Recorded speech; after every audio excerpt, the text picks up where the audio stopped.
back, everyone, to another episode of Kingdom of Dreams podcast. I'm your host, Jawad Mir. Today, my guest is Shahjehan Khan. He's an actor who appeared in Netflix film Aftermath, which topped the charts in the last month or two. And he's also worked on a whole lot of other projects, including For All Mankind. He's part of a band. He does a lot of different things, and our conversation was not just limited to acting, but also to life, to mental health, to dealing with certain difficulties in life, etc. So without further ado, here's my conversation with Shahjehan Khan. So what got the acting bug?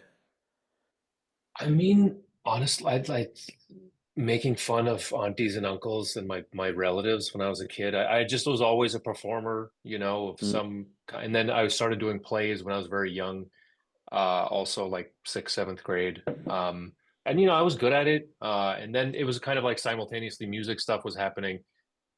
So that kind of like took precedence for a good portion of my teenage and young adult life. But the acting stuff was always something that I wanted to do. And then about, I guess maybe 12 years ago now, I would say 10, 12 years ago, I kind of started to, after like the touring with Kominas had kind of died down and I was sober.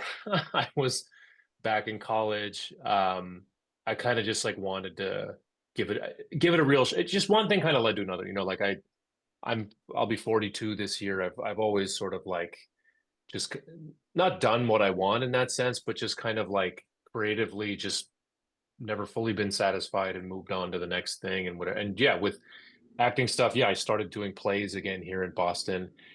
And I got a local agent, a year or so into it. And then I didn't book really any real work for years and years and years. I was like booking like corporate videos and like being the diverse Muslim character in like corporate training modules and shit like that.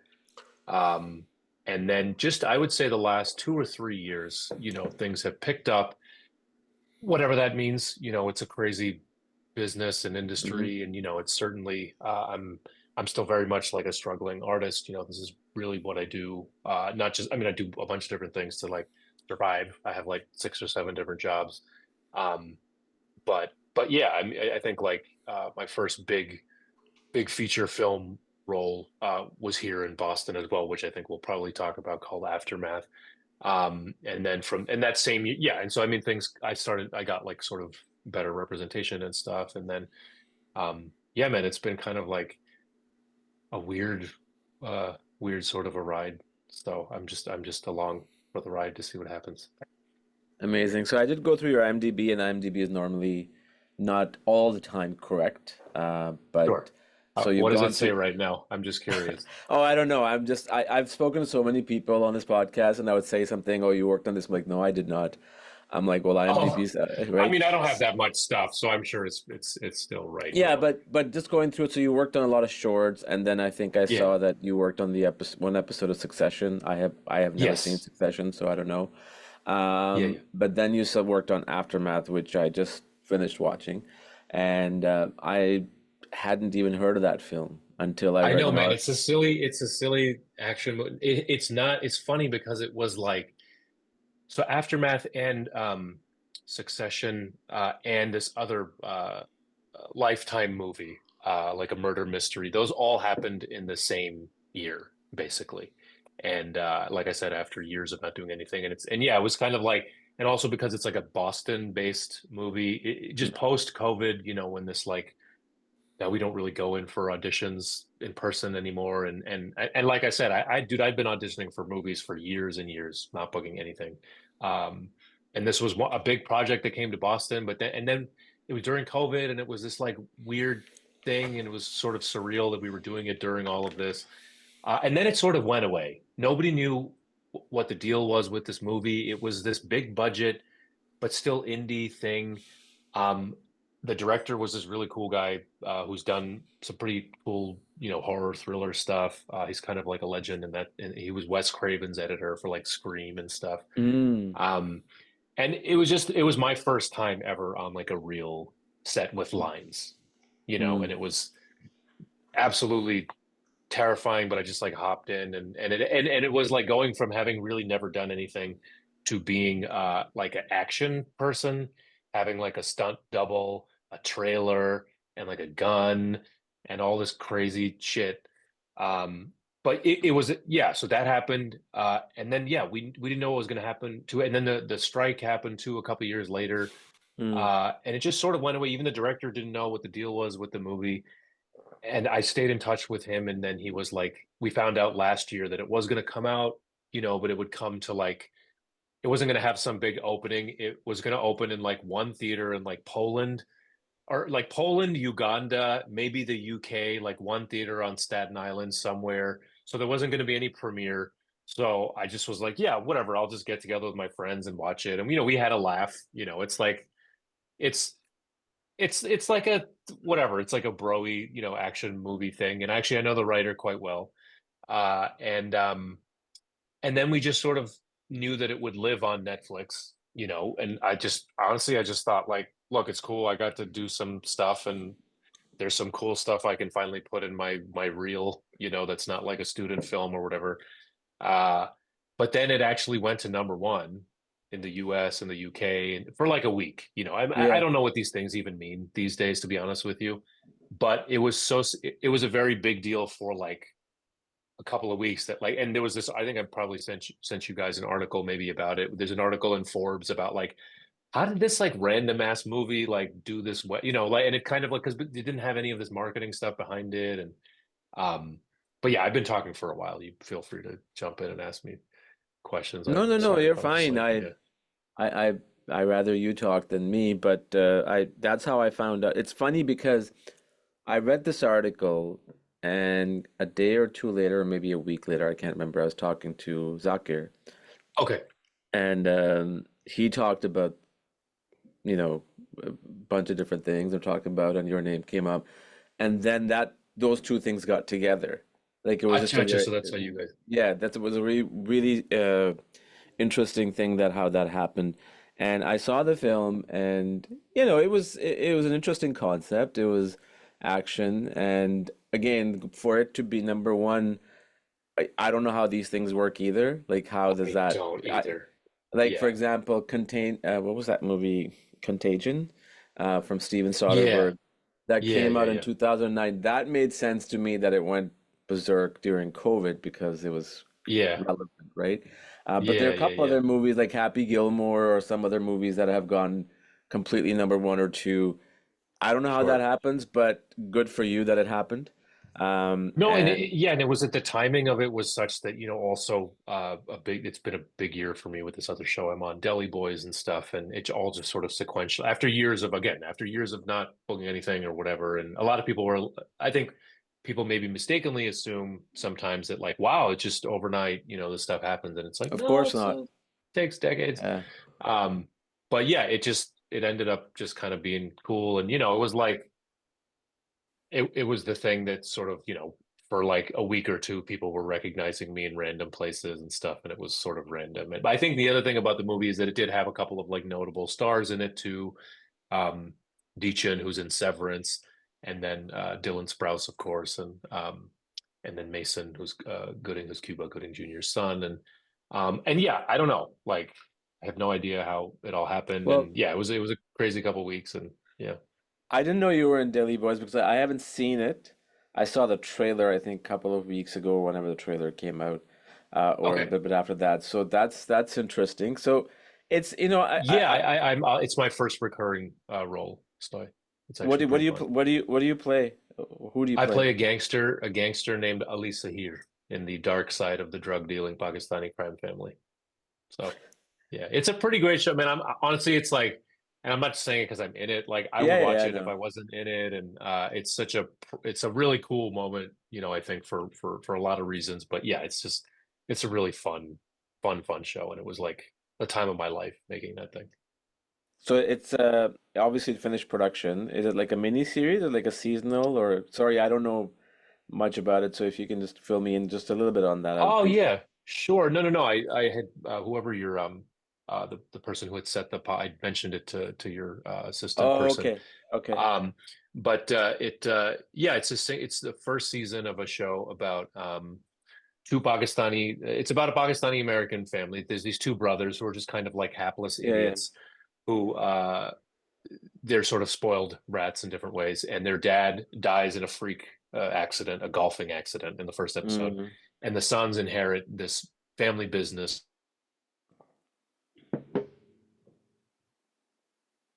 Um, and then it turns out to be sort of a front for cocaine trafficking inside of essentially there's like a cocaine and achar container business Nice.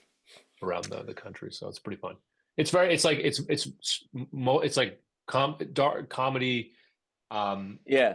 in a sense, like there's like Sopranos elements to it too because of the mob stuff. There's a whole host of really cool guest stars, and it was a real honor to kind of like work with some people that I'd looked up to my whole life and stuff. Amazing. I want to touch upon a couple of things, and um, you still there? Yeah, yeah, I'm here. Okay, you just kind of froze. Yeah, you froze as well for a second. Okay. I want to touch upon two things, and if it's a little personal, please feel free to skip it. Sure. One is, you know, I'm hearing these weird sounds. Do you hear that? What's up? Like a click, click, click, click sounds? Are you hearing anything like that? I don't think so. Okay, that's weird. Anyways, that's just like somebody's walking. Oh, it might be I mean, I have these noise canceling headphones on, so maybe I'm not hearing everything. Oh, okay, okay. Um, so the first part is, every not just in your case, in anyone's case, even someone like Ben Affleck, I'm just using for the sake of using the name. Because he's a Or Boston guy like me. yeah, and it's a lot of people assume that you get to where you are like because just overnight. Like there's this assumption that people have, even with social media. Like you look at people's life that even if they're flaunting their money or their whatever, there's this assumption that you have become successful overnight, and obviously that's not the case, right? And what's the definition of success for somebody like who is starting out? You might be a successful figure for them. For someone like Ben Affleck, again, you might be okay figure for them. But those struggles that you've had, if you want to touch upon them a little bit, like what was the most down point where you doubted yourself, to a point where it was like, okay, I'm done with this, if that there was Oh, ever. sure. I mean, dude, that never goes away. I don't think. 100%.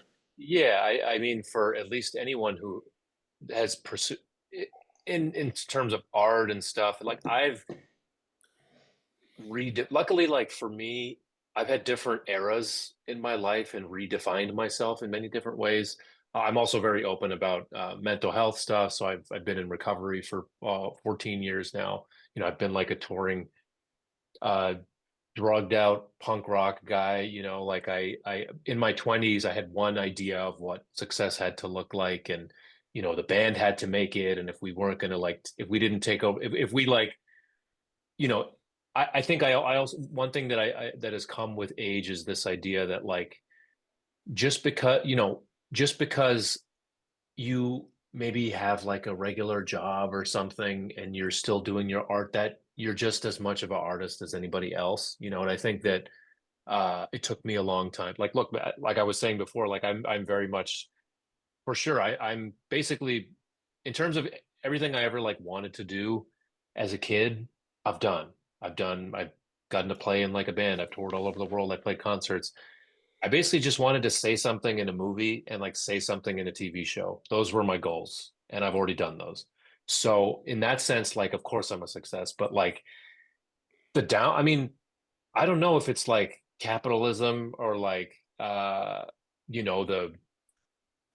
the expectations that, and I don't know if this is not just for Desi people, but like just the idea that, like, you're not filling in, whatever your parents, like, hoped and dreamed for you. And um yeah, I mean, I was literally just on the phone yesterday.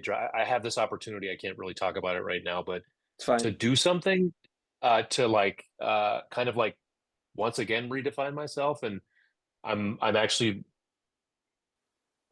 if I would, like, I always envisioned like it being an easier yes or no if I ever got that kind of thing. But it's kind of like the the downside and the upside now are that now that I have done all these things now, I have all these like responsibilities, and like if I do one thing, sometimes it means I can't do the other thing, and then if I like it's and like I'm not going to lose any of them, but just in the moment it just feels like sometimes I wish that like look, I have a master's degree also in community psychology. I worked in behavioral health and studied addiction and stuff, and so like yeah, and I don't have kids, like I'm married, but like my wife and I are not going to have kids. We might adopt or something later in life. So I mean, I just think there's like, at least for me, there's always uh that question never really goes away. You just have like different degrees of being okay with yourself, and like as long as you're like just still making stuff and doing it and showing up every day, not to sound too like whatever. Um, to me, that's like really what the success is, and it's just it's taken a really long time to kind of like understand that. But yeah, absolutely, man. I don't have dark days in the sense of maybe that I used to 15, 16 to 20 years ago in terms of like really, really severe mental health, suicidal ideation, that kind of thing. Really bad substance abuse related stuff. But the doubt is absolutely, you know, it's there. And since you openly Did that talked even about, remotely answer your question, or did I just yeah, go on yeah, yeah, some no, like it crazy did. ass No, tangent? no, no, no, Okay. dude, listen, it's this is like a conversation, right? Yeah, And yeah. I really appreciate your openness because being vulnerable in front of the world is not an easy thing to do. Something that I think all of us struggle with because there's always this sense of being judged, right? But the fact that you're Yeah. able to do that, that's kudos Dude, to you, I've had a which lot of practice and I've had a lot of help, man. And honestly, like a lot of my life is documented, whether I like it or not. So there's a whole documentary about my band, that's out there. There's like I made a podcast about mental health and stuff too. So yeah, I'm very open about these things. So and tell me about because you brought the mental health and the drug and being sober and everything. What I mean, I know like when you're in a band, like those things happen, right? We've seen so many movies like that. I know people who have gone through that. it's not just Um, band. I think the band is it's a little bit easier because it's like maybe expected, but that stuff is everywhere, no, you no, I know. know, but there's a Yeah. stereotype maybe because it's Sure. in the movies that you see. But I Yeah, yeah. think the thing with bands is, again, it's not just one that because especially if you're on a tour, right? You're always behind the stage, and there's always this frustration and panic and fear. And to be able to deal with that, you can call it whatever, as a group or as an individual, you go through that. Do you remember the first time that your parents found out that you Oh were, yeah. what Oh, was this that that like? was way before, man. That was way before the band or anything. That was like I literally Okay, my parents went to they didn't even leave it's a very classic American, I think, suburban please. story or they didn't even leave the state. They went to a shadi like 45 minutes away, and I just decided to throw a party at the house. And like I'd been starting to get fucked up and stuff for like a year. And they came back early because like my somebody wasn't feeling well, and they came back to this house full of fucking crazy shit, and it was a horrifying experience. We're joking about it now, but at the time, and they are my after having gone through all this together as a family, they're like the ways that they have been there for me and supported me, my parents and my sisters and stuff. I can't even put into words. But at the time, they had no frame of reference for this stuff. My parents were even out of their siblings or they're in their communities growing up in Pakistan or here, they were kind of both the goody two shoes, not and never really doing anything. So they just had no frame of reference for this kid who has like milk all over his shirt and like cookie crumbs all over his face, and there's like a bong in the middle of the room or whatever. Um, and they didn't really know how to deal with it. And we kind of like, you know, and I didn't even understand it as an addiction maybe at the time. It did get pretty bad for me pretty quickly, and I'm talking about my like 14, 15, 16 years old. Um, and it wasn't until much later that like, when I first went away to college, And then I realized that like I couldn't. I just assumed that you leave the town, you go to college, and everything will work itself out. And that's when stuff got really really bad. So then I kind of had to come home and be like, hey guys, I really think I have a problem. Like I think something else is going on. And that's when we started to. I they got me into therapy. I started to go to the hospital and treatment and stuff. And then they went through, I think one of the darkest periods for my whole family. But on the outside of that, in just another month, my mom and I are actually going to be on a panel together. A friend of mine started a women's health organization, and she's going to kind of be the featured guest, but we're going to talk about mental health in the family. She started a mental health group at our masjid here in Massachusetts. Um, Parents reach out to me all the time, if they like, even if their kid's like smoking a little weed or something, and they're like afraid they're going to be a drug dealer or something. But like, I'm always down to talk to people. I'm pretty active in the recovery community. So it's probably the most important thing about me, honestly. And it's really because I have a handle on that stuff now. Like, it makes everything else possible, and it makes, yeah. So, but yeah, I've again forgotten what your original question was. No, no, you answered it. Do you But yeah. remember the first time how you got on drugs, and was it peer Oh, pressure? I mean, just friends, dude. I mean, looks, and when I say drugs, like I was addicted to cannabis, man. Like, so I'm not, I did Okay, other so it's things not, here and there, yeah. but yeah, and I mean, I'm not saying it. Mostly people are fine. Yeah, I'm not one of these people that's like just because I'm sober, everybody has to be or whatever. But for me, it got emotionally, pretty bad. So, and it was kind of like a comorbidity with depression and different things like that. So I feel like it just kind of made things worse. But yeah, it was just like the way, people you just do it when you're like a kid and you don't know that, it's I just latched onto it, Mm. and it very quickly became who I was. So It's an interesting journey that you have had, and I'm not a psychiatrist, but anyway, you probably are way more than I could I mean, even who do guess. we, yeah, we're all, you're doing But fine. you talked about how you have done all these different things in life, right? From one thing to another to another, which is great. I think it's phenomenal because it keeps you inventive, it keeps you going. If it works for you, it works for you. It may not work for somebody else. But do you think there's a connection between that life with the kind of things that you went through in life at the early years Yeah, with for sure, man. Absolutely. I think that this idea of never fully fitting into like one thing and,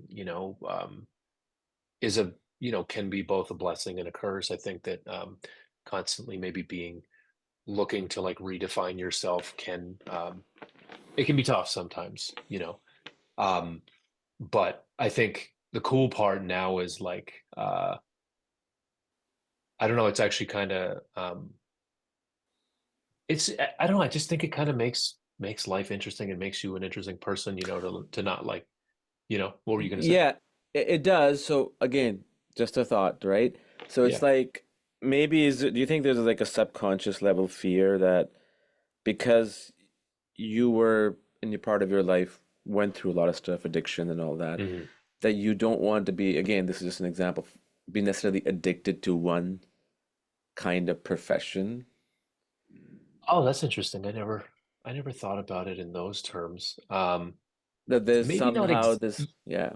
Go on. maybe not exactly that. I think maybe it's more of a simpler notion of like, we all want to leave some kind of legacy and we all want to feel like we mattered and stuff. And like I said, I'm not having kids or anything like that, but I think just wanting to like leave something behind, and maybe like not being entirely satisfied that, for 10 years it was like, all right, I'm going to leave music, I'm going to leave these albums and these songs.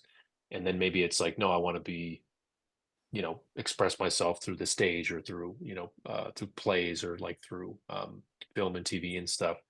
Um, I don't know about being a, I'm trying to think of it in the way that you framed it because it's interesting. No one's ever asked me that before.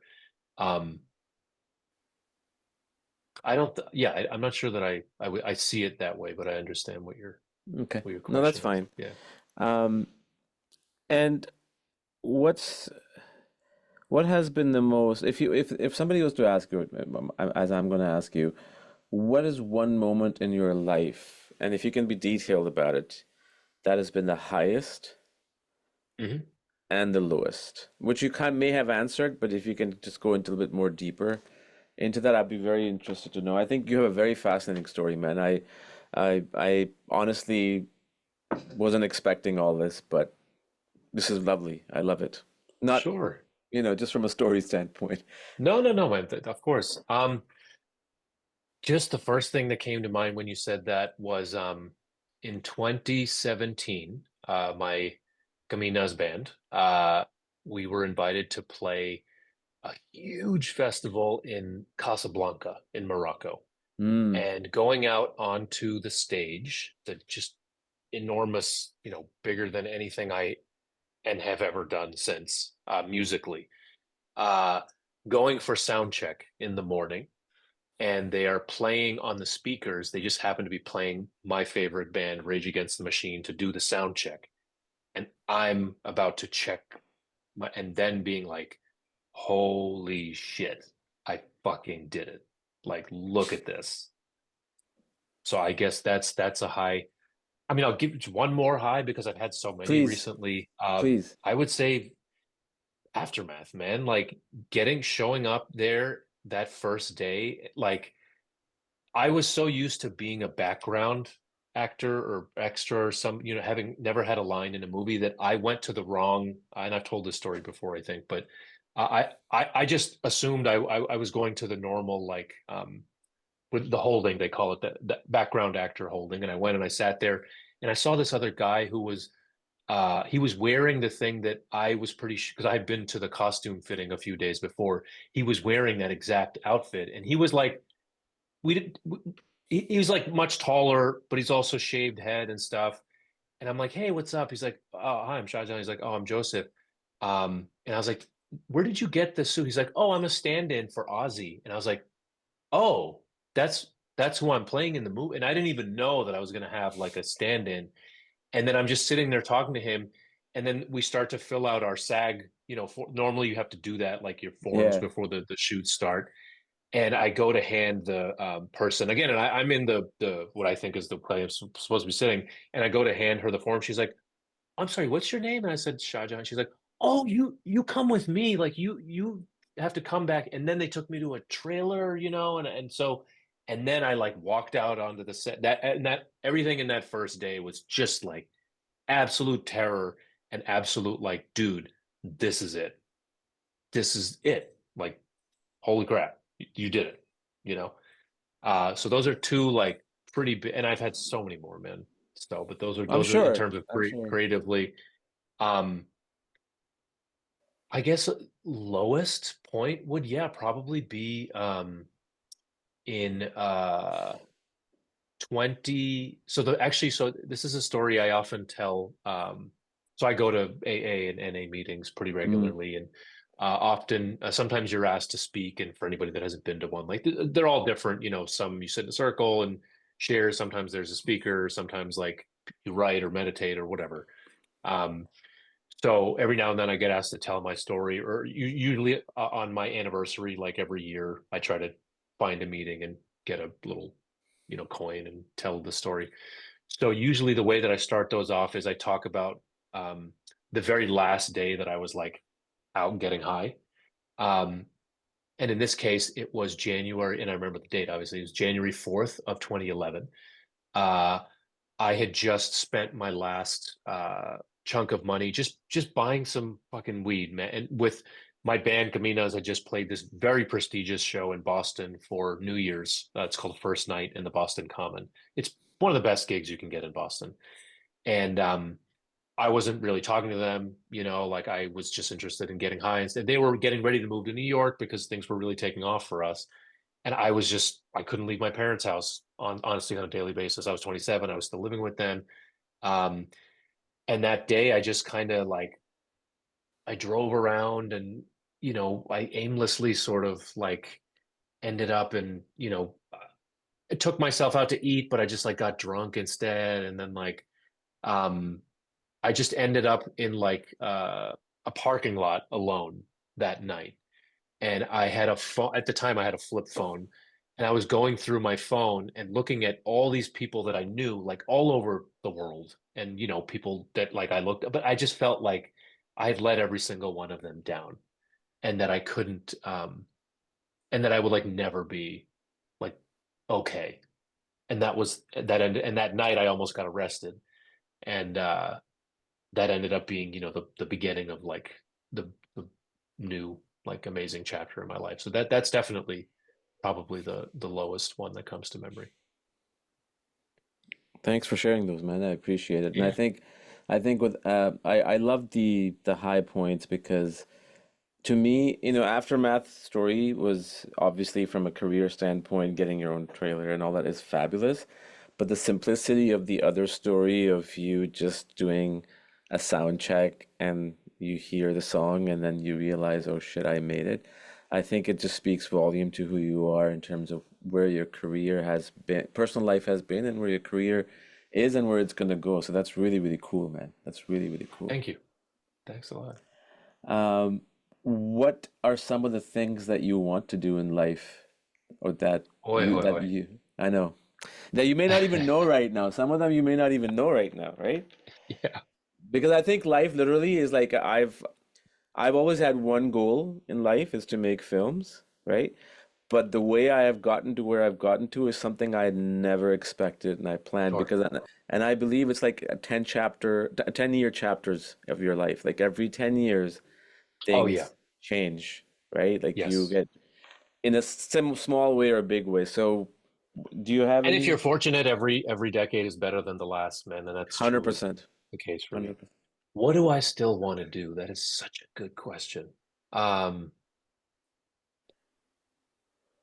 Part of me feels like maybe I want to like go back to school for something. So I dropped out of college 3 times, when I was in between um, the like post high school mental health stuff and Kominas. Like I dropped in and out of school many, many times. I didn't really go back till I was 27, till after that. Then, essentially a few months after that, the lowest story that I was telling you. Mm, And I got a master's and stuff. And I actually loved like being in school and like the really nerdy stuff. I just like doing assignments and like really? getting my work. I just like getting my work done on because I was such a disaster. And it's like I was such a disaster as a kid. Like just something about like turning your shit in on time, like I don't know. And part of me has, a lot of my friends have done like whether they're musicians or that kind. I guess a lot of musicians in their older years become academics or whatever. I don't know that I'm very sarcastic. Like I know it might not come off like this, so I don't know how well I would do in like a PhD program where you have to like talk about like yourself and stuff, But some part of me feels like there's something like that. I also do want to do a little bit more. I think in at some redefining point in my life when all of this art shit falls apart, I did really enjoy working in the like behavioral health sort of field. Like a lot of people when they get sober, they want to be therapists, and social workers or something. And honestly, the best ones I would argue are that have some empathy, that doesn't mean it's for everybody. So I actually, while I was in grad school, I was working nights at this. It turned out to be sort of a not the greatest facility, but I sort of realized that the one-on-one stuff kind of maybe wasn't for me. But there's still a part of me that likes to like help people in some way. So there's something I want to do with that. There's something I still am aching to do, like in Pakistan, my whatever, like, I went in my 20s with Kominas and stuff and to have my like eat, pray, love, thing in Pakistan. But the cool thing about it is I actually still have a lot of friends there in music and in various levels of entertainment and stuff. And I want to maybe record an album there. I want to work in some film or capacity or whatever. Hopefully, that could happen sometime. I'm also actually working on a podcast project about 1970s Karachi music. Um, you know, Yes, I saw that on your website. yeah. So then like definitely travel, man. Like I remember this. it's kind of funny. This super like tech bro guy asked me this question, which I don't think he was expecting my answer, where he was like, "Hey man, like if you had like an endless supply of money, like what would you do?" And I said like, just those questions that you're like, "What's your North Star?" or like whatever. So I just was like, honestly, I would probably just like take a year and just see every friend that I have all over the world. And he was really taken aback by this answer. And I was like, why? What would you do? He's like, well, I guess I would invest it. I was like, dude, you just said it would be like endless supplies of money. Like, why would you need more money? And I don't know. That it just made me think of that story. I don't really know why I told that, but Yeah. No, no, no, it's yeah, fair enough. You were talking about going back to school and maybe working in behavior or mental health capacity. yeah, I'm sure you've seen these two movies. Interestingly, they're based on true stories, and both of the characters' names are Frank. Catch Me If You Can, of uh, course. and then American Gangster. So Buoni Frank di Lu, Human American Gangster, but I which did see Catch Me If You Can. highly recommended. So I won't give that Gotcha. away. So Catch Me If You Can. You know how Frank Abagnale, I think his last name was Abagnale. Abagnale. Yeah, Abagnale. how Yep. he ended up working with FBI to, Yeah. uh, right? Yeah. So Yeah. I Yeah. think people who go through certain things, and if they're really able to cope out of it, can really make a huge difference in the part that they Yeah. were struggling with.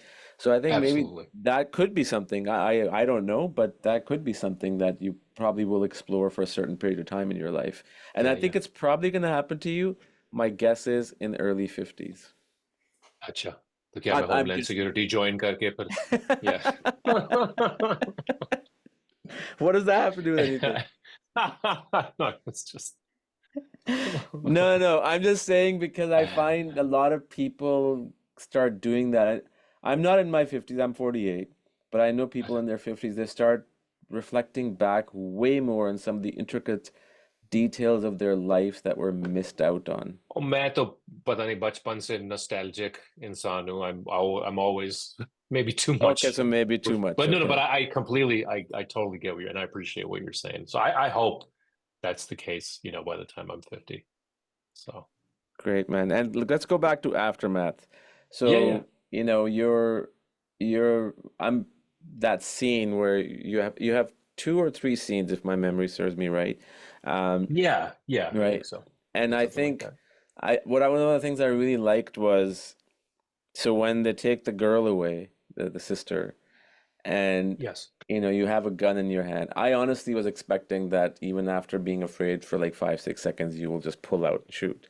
But the fact that you didn't, obviously it's written in the script, that moment I really liked because I think somebody who's never held a gun before, it's not that easy to be able to pull that off and to portray that in the performance that you did very briefly was very convincing.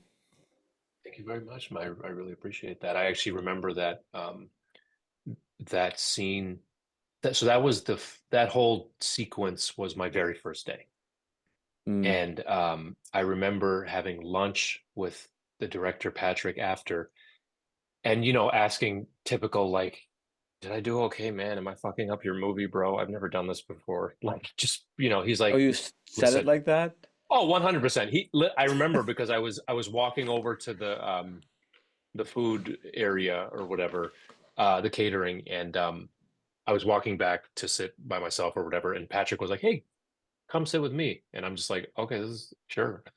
And so we started talking, and he said, and I mean, he said to me, "Listen, man, you're a magnificent actor," and that's one of those things that like, I don't know if he knows how much that like meant to me in that moment on that first day, where I just was so like just riddled with doubt the whole day, that like, can I fucking do this? Like, um, so yeah, I remember that very, very well. Amazing, man. That's really cool for him to say that to you. Oh yeah. No, and we're such good friends now. We're in touch all the I see him when I'm out in LA and he's still such a fan and such a supporter of me and like watches all my stuff and it's just like I've been very fortunate, I think because it's and we were talking about this earlier because it's taken so long like I really don't take any of this stuff for granted man like I'm just so like yeah, like I really try to, you know, connect with people. And yeah, it's yeah. I don't know. I don't really even know what I'm trying to say, but No, no, I you hear know, you. I completely agree with you because I do think that there's certain things that you are not able to get in life, anybody, when you yeah, want them, is because of a reason that you will do better at it at later stage in life because of your yeah, maturity. And yeah, I absolutely. truly believe that. And I think that's a blessing, not at the moment when you're wanting it, but later in Right, life you realize it, right? right, right, So right. amazing, man. So anything else that you want to share that's coming up beside, I mean, I know you're working on Deli Boys and a few other, I don't Yeah, know. I mean, we're hoping for, you know, everybody's hoping for a season two. If not, look, it was the dream come true. So if after Deli Boys, I was like, dude, if I never got to act again, I'm fucking satisfied, honestly. Uh, I have a bunch of music stuff coming up. My band Rubby Shovey is recording a new album next year, next month. It's a band I've been in for about 3, 4 years now. I'm not actually on any of their recordings yet, so this is also their first album in about 7 years. Um, and then I have a couple of indie film projects in development. One that a friend, he's a young Pakistani American director, Salim Gondal. He actually directed a short that I was in called Post Term back when he was in school. Hmm. And he's written a feature film with me as the lead attached, and so we're trying to make that happen later this year, early next year, possible. Um, my wife and I bought a house in November, so that's pretty crazy. I never thought that could happen. So we're like, you know, it's me, my wife, and our cat in this house. So, um, and yeah, I'm just trying to like, I'm doing this. I still have all sorts of random gigs to survive, dude. I do Yeah. audiobooks. I recently started doing live sound at like, so there's this local. He's a friend of my father's, Javed uncle, and he basically growing up, he was really pissed. It's such a funny story. He's an engineer naturally, and he hated the way that like the community's events sounded. He just thought we would always have the shittiest PAs and nobody knew how to do sound. So he like got into sound and he like really got into it to the point where he started to buy all sorts of sound equipment. He built a music venue in his house, which in here in Massachusetts, in Framingham, which is so legendary that like now, if Farid Yas comes from Pakistan on a tour, he always stops at Javed Uncle's house. It's like a barn in his house that he built this like acoustically treated, and it's like a Betuk type venue. So for the last few years, he's become like the go-to sound uncle for like all these events in New England. And it's like so he just randomly, I don't know, like I'm always looking for like random gigs and shit. So I've recently started doing sound with him at like events. It's actually pretty fun. Some of it's pretty hilarious. Um, so yeah, maybe I don't know, see me at a Carnatic music concert or like a youth dance competition or something. Um, yeah, hoping to go on some hikes and, you know, stay healthy and that kind of thing. So Good stuff, man. What I love about your attitude is you've kept things very simple, and in yeah. some ways you underestimate yourself, which is in a positive way because it keeps you content. I feel Yeah. that's the assessment that I've gotten. And I I think also, I will say, I don't, people ask me all the time, like, so when are you going to move to like New York or LA? I'm like, bro, I'm not fucking going anywhere. yeah, Like, no, yeah, I don't, I, I prefer this work to be and remain special to me. You know what I mean? And like, I just don't want to just constantly be surrounded by it and then get jaded and, you know, and yeah. that kind of thing. So It I'll should go come in wherever the work chunks. takes me. I'm not saying like I'll Yeah. go fucking live wherever you want for like a shoot. I have another a science film fiction film coming out that I did last year as well. I'll also be on an episode of The Walking Dead, and then there's a show called For All Mankind on Apple. Yeah, So yeah, a I know couple more about it, things yeah. coming out this year. That's amazing, Um, man. but yeah, Good for you. Yeah, just thank keep you. at it, man. I think one of the things that, life people, again, not just in our career, in any career, they make life bigger than themselves.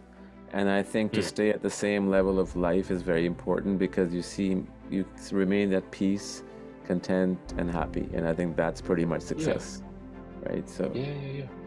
amazing, man. Well, thank you so much, man, for being on and sharing your personal stories and Of details. course. truly, truly respect who you are. It's amazing. Thank you so much.